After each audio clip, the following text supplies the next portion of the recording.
Hey, what's going on, everybody? Today is the 15th of October. Hopefully, you guys all are having a pretty good week so far. And sorry, it's been a couple days since I've done some videos. Had some stuff I had to do with this week, unfortunately. But here we are back at it, stronger than ever, happier than ever. And yeah, so as normal, if you guys enjoyed the video, leave a like. I definitely do appreciate it. And also hit that subscribe button. Don't miss out on more Draftkings Fanduel, and Price Picks lineup advice videos. We're going to be doing those almost every single day for you. As you see, we've been doing them in the preseason, so definitely hang around for regular season. And like I said, hit that subscribe button. If you guys do want to do a day pass for premium, it's only $5. That's all it is. Message us on our Twitter. We'll get you guys in, and you guys get two lineups for either FanDuel or DraftKings. Modified it a little bit last night here over here on FanDuel. I had to go to Butler very, very late. But even with Butler, I scored a 329 and still came in 42nd, so it was pretty crazy last night. But overall, it was pretty good. I mean, Kevin Durant could have did a lot better, but I didn't go Jokic in either of the lineups just because I thought he was going to sit. I really did. I was trying to play that card because I knew it was going to be popular, and he didn't sit, and I just got nailed. So unfortunately, but still, hey, we still definitely took the win, and like I said, this was the other one with a 321.3. So yeah, like I said, come join us for a $5 day pass, two lineups for either FanDuel or DraftKings, or you can do one lineup each if you want to. Like I said, sign up on our Twitter; it'll be in the comment section below. And then if you don't have that, we have our email as well. And if you want to get in on season pass for either FanDuel or DraftKings, right now it's 120, and it's going to go up to 160 here on the 21st, so just a couple days. And also, some of you guys may not notice, but we have opening day, official opening day in 6 days, everybody. 6 days, that's it. And that's also, you only got 5 days to get the deal in for the season pass to save $40. So we would love to have you guys come join us. And I'm a Boston fan, so we got 7 days left. But yeah, opening day, 6 days away. We're going to be doing a lot of content for that. So definitely, like I said, hit that subscribe button as well. So but yeah, if you're interested in season pass, same thing. Let us know on our Twitter. So let's get into our first game. We have Memphis and Charlotte. So we're going to go game by game here. And the people that I highlighted are the people that I'm interested in. And I'll tell you, obviously why I am. So this is the highest total, a 237 as well.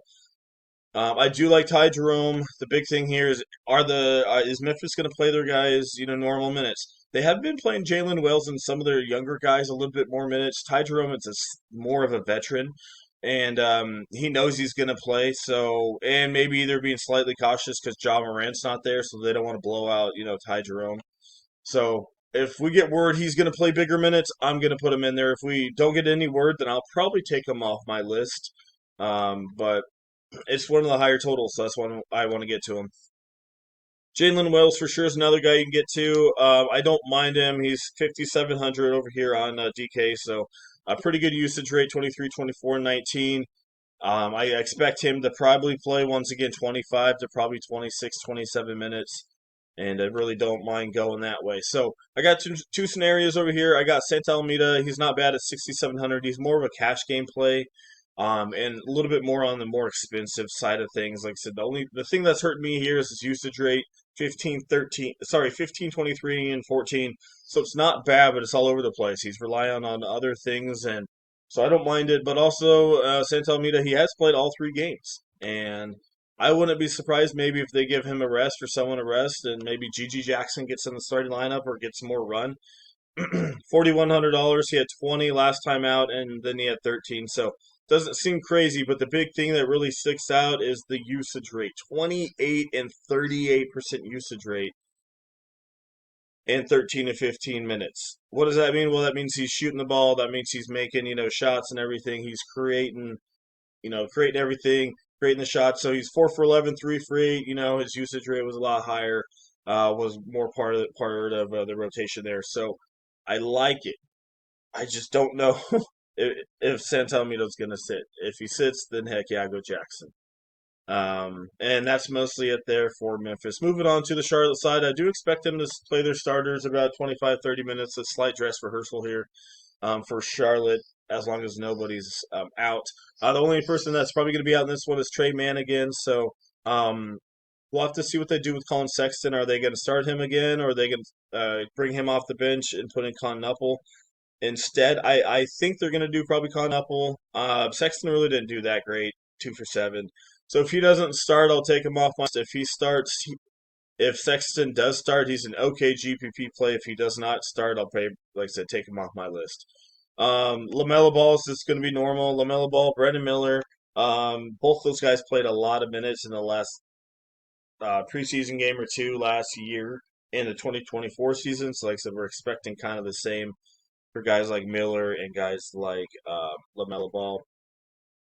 Here's Brandon Miller. Big thing I love about him. Look at that usage rate. I'm loving that. 31, 29, and 20. I think he's in another good spot as long as we get word they're going to play 25, 30 minutes. I think, look at him. 78's a little expensive, so maybe more on the GPP side of things, but definitely worth a look. Same thing as Sexton with Con Knuppel. Whoever starts, you can consider.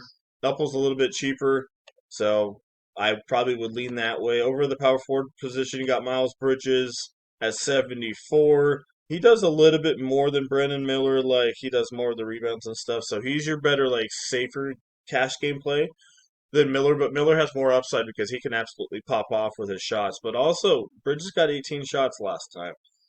That's not normal Bridges, as you see, 2 for 8, 3 for 6. So don't expect him to get 18 again. So, like I said, he's more of a cash game play, but Miller has more upside. And then over here, whoever starts, I like Moses Diabate or Ryan. I don't know how to say his last name yet. We're gonna get there.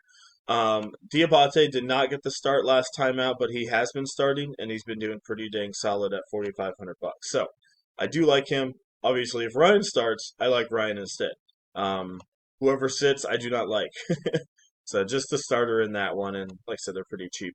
All right, Toronto and Boston in this one, so I do expect Toronto to play their main guys. If they do rest, I do expect them to maybe rest one. If they do rest two, that'd be crazy. But if they do rest two of them, probably going to be like a Barnes RJ Barrett or like a Barnes Quick combo. I expect Ingram to play in this one. So, but if any of these guys are out, it's going to boost whoever's in the lineup. So, Barnes quickly's out, RJ boosted. So, just got to keep an eye. They all could play, and they could all be all right, half decent plays. If they all play, they're probably going to play about 23 to 26 minutes. So, half decent minutes. They are pretty dang expensive, though, but they can put up really good points. Quickly's probably too much for me unless one of those guys is ruled out. RJ Barrett's probably on the lower end of it. Ingram's got to be one of my favorite plays of the slate at 7,200. He's just been so productive. And like I said, he was rested last game, so he should be back in this one.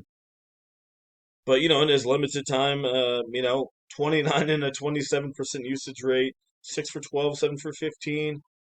I mean, why not? Why not put in Ingram? He's cheaper than those other guys, especially if one of them sits.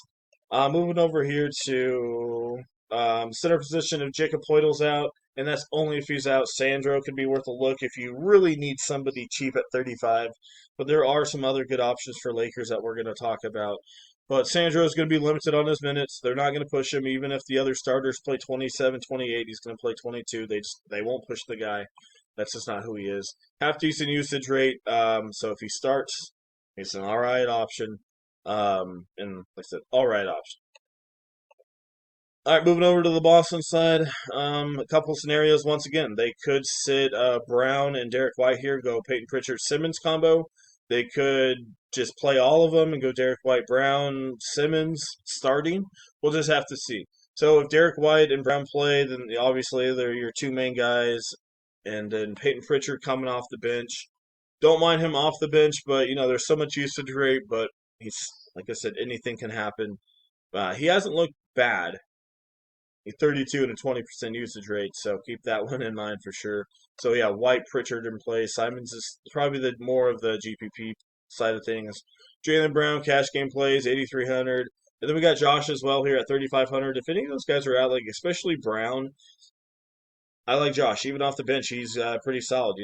All right usage rate, but at 3,500 on DK, you cannot complain about that. So that's the guy that I'm going to be looking at, especially if Jalen's out. And then we're going to see what's going on here. If Chris Boucher starts, and once again, we get word Boston's main guys are going to play 25, 30 minutes, then that's when I'm going to take a shot on Chris Boucher. He's very risky without that news because, yeah. And also, Chris Boucher in general is probably only going to play, even if he's maxed out, 23, 25 minutes. The reason why I bring him up is because obviously last time against Toronto, he had 37. That was in Toronto. It's a little bit different here. I expect him to get 21 to 23 in this one, so he's an okay option. If he gets, like I said, if they get announced he's going to play more minutes, then gives him a slight boost. All right, moving on. We got Clippers in Sacramento. So, in expect, well, there's two scenarios. Either they continue playing their guys 18, 20 minutes, and that's it. Um, all three scenarios, or they bump them up to 23, 27, and then rest them, or they just rest them in this one and play the next one. We'll have to see what they do. But if they do play their guys normal minutes, I mean, on DK it's very difficult because he's $8,100, and if he's going to play 19 minutes, 20 minutes, he might get you 29 to 30 fantasy points, which is not bad as you see here, but 81 is a little expensive. But if, we get word that he plays a little bit more minutes, then I really don't mind him. It says 24.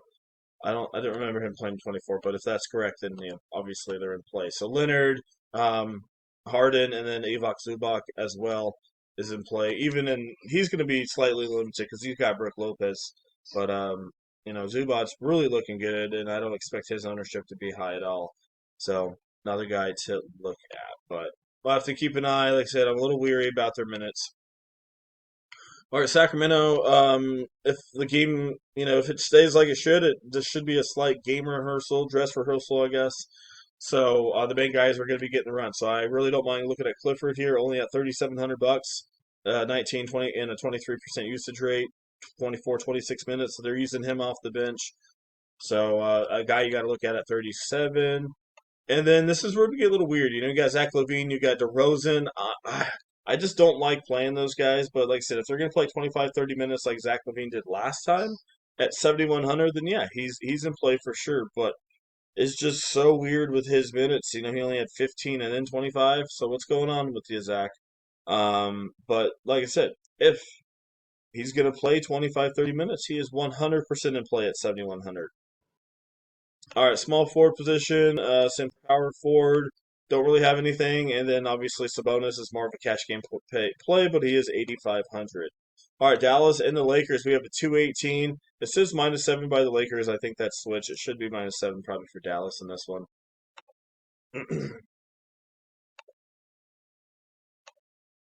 All right, so let's go look here. Shooting guards. I got Marshall and Jaden Hardy. So these are the main guys that are getting minutes off the bench. Hardy's not getting a ton of minutes, but he's pretty productive in the minutes he's given for the most part. So, like I said, straight GPP only. Look at the usage rate when this guy gets half decent minutes, 33 and 39. So he comes out and just starts firing the ball. So Hardy's a GPP only. He's either going to boom or bust for you. So keep that one in mind. Marshall's going to be more of your, cash game play. Not the highest usage rate guy. Well, I guess looks like a little bit more recently, 28 and 23. But does everything. Gets assists, gets a couple rebounds, goes to the free throw line. So Marshall at 44. Even if these guys play normal minutes, I expect him to be part of it. Then you got Cooper Flag, PJ Washington. I like Washington more off the bench, especially at 3,000. But still, he's $3,000, so why not play him? Cooper Flag, another guy. Like I said, if Dallas going to play their guys, extend and run, I like him. But also, Lakers are probably going to rest most of their guys. So we'll see how much the Dallas really pushes their guys here, like Davis and Flag. But if they push them, then yeah, they're good plays for sure. Derek Lively is another one at 6,000. Very interesting. I like him a little bit more on Fanduel just because of the block upside. But he only played 7 minutes, but he had 11 fantasy points in those 7 minutes. So I'm not sure why he only played 7. Maybe it was like, hey, we're gonna play 7, and let you go play 20, 22 to 24 here against the Lakers. And if that's the case, I love that. I love that because there's no Aiton. Yeah, you got Vanderbilt down there. You got Hayes, which is absolute foul trouble. But I don't mind Lively. But man, only getting those 7 minutes last time was interesting for sure. All right, moving on to the Lakers. So I only have a couple people really highlighted here because we don't know. I expect Austin Reeves, Aiton, and guys like that, and Luca to be sitting in this one. So Guys like Bronny James might start. He might get you 21, 22. Is he good? No, he's not good. Is he improving? A little bit. He's improving a little bit. He's going to the free throw line a little bit more, but yeah, he's all right. He's an all right option. I'd rather go Washington if you need a utility cheap guy. Dalton Connect, I think he should be in a lot of my lineups tonight. He only had 9 last time out, which it's like, oh, what the heck happened? But look, he shot 2 for 4. He was fine. Only played 19 minutes, and you got to remember he had guys like Luca, guys like Austin Reeves that were going to shoot the ball, and he only played 19 minutes. As you can see in the previous 3 games, 26, 34, and 33. So what does that tell me with the 19? That means they saved him a little bit last night, and they're gonna play him probably 26 to 28 minutes, maybe a little bit more in this one, depending on how many people are out. So Dalton Connect is definitely in play for me at 44. All right, Rio Hatchmore, another guy. He did sit out last time out, and I expect him to play 25, 26 minutes in this one, maybe 30. And at 4,800 as one of the main usage guys without, like I said, Aiton, Luca, and Austin, then I'm going to definitely be all in on Ryu. And then Vanderbilt's more of a, like I said, an all right option. He's not a big usage guy at 4,100. If he plays, 23, 24 minutes and he's going to start, he's a guy that can definitely get it done. 23% usage rate here, like I said, and they're going to be out with their key guys. So Vanderbilt definitely could come into play. Then the other two I wanted to look at here was Jackson Hayes and Christian Coloco. Only on DK only. Jackson Hayes at 3,900. I don't mind the guy. Like I said, he does have foul trouble, unfortunately, for the most part. Last two he didn't, but he's probably going to max out at 18 to 20 minutes if Aiton's out. So he's an all right option to get you 22, maybe at 23 at max. Christian Coloco's another one of those interesting guys. He's only 3,100, so I'd probably pivot to him. But his usage rate's not high, but when he gets half decent minutes, 20, 22 minutes, as you see highlighted in the green, he gets 26 and 22 fantasy points. So when he gets half decent minutes, he can, get your couple assists, mostly rebounds and blocks. So Christian Coloco at 31 is definitely worth a look. So running a little bit short on time, so we're not going to do a skeleton lineup, but you guys definitely get the gist of it. And should be a good one. So if you guys want to come join us for a day pass, $5 for a day pass. And like I said, season pass is 120. It will go up on the 21st to 160. So come join us before it goes up. Like I said, Twitter will be in the comment section below. Click that link. We'll get you guys all set up. And also, if you don't have that, we have our email, which is right there. Message us on our email. We'll get you guys all set up as well. All right. Thanks for watching. And hopefully you guys make some money.